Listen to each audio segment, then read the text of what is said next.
Hey everyone, Chris Renshaw here, and today let's talk Pathfinder. Now, as I really started to explore the Pathfinder game, one of the ways that we started doing that, and you can even see on this channel, is we started playing Pathfinder Curse of the Crimson Throne, which is actually one of the first, I believe it's the second set of Pathfinder adventures that was ever made.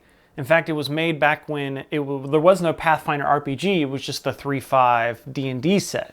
And then they recently re-upped the game to work with the Pathfinder rule set, and then came out with this nice, pretty book, which I gotta say, the production value in this book is great, and the artwork and everything. This is a stellar product right here. Except, I found that the story in here is kind of generic. It's like your generic fantasy game. I mean, it's something that you could come up with.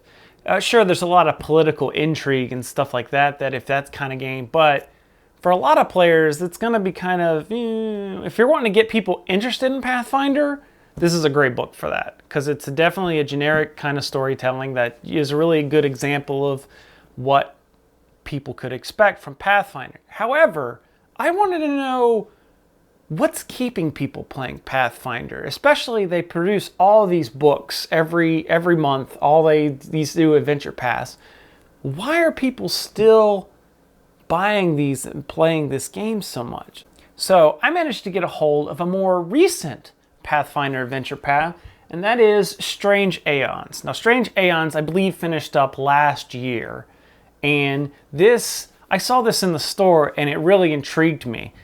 This is a game where you can use the Pathfinder game system, but have a more Cthulhu or occultic based RPG game. And that really intrigued me because I was very curious how you could use the Pathfinder system, but have this kind of Cthulhu type event, which I have to say is awesome because they don't actually use Cthulhu in here at all. They use a lot of the other great old ones that are talked about in some of Lovecraft's stories. So that's another good thing to note, is that this isn't really a Cthulhu game.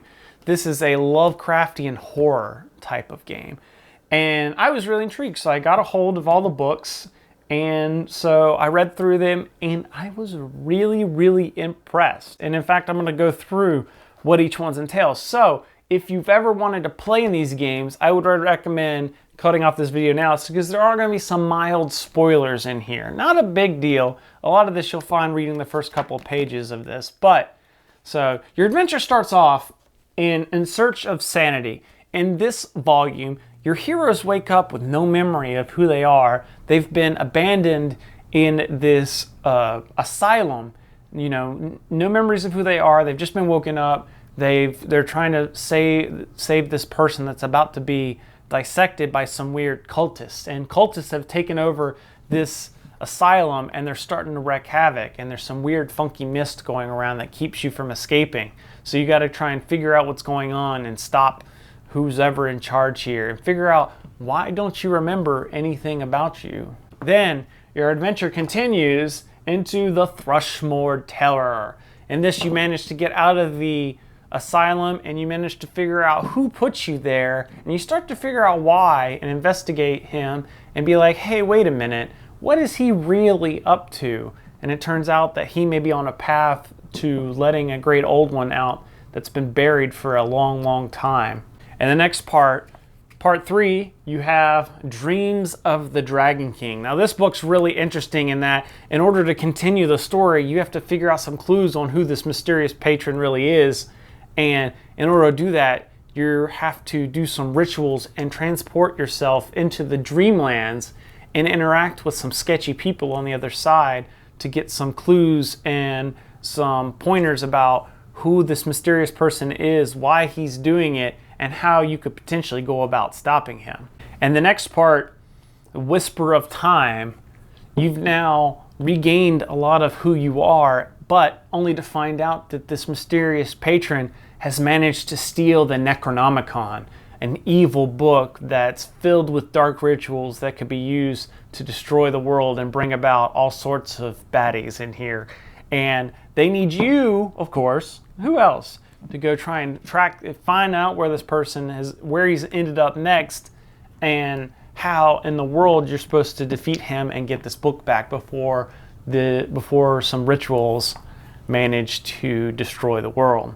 What grows within is where you happen. You finally get to the site where supposed dude is there waiting, but it's too late. He's already started some of the rituals, and they've started to spew out a bunch of deadly things upon the world, including someone that another great old one, separate from some of the other texts that have been talking about in here, that is taking advantage of the situation to possibly regain himself into the material plane as well. So you have not only just one, but two different gray old ones trying to come back at the world.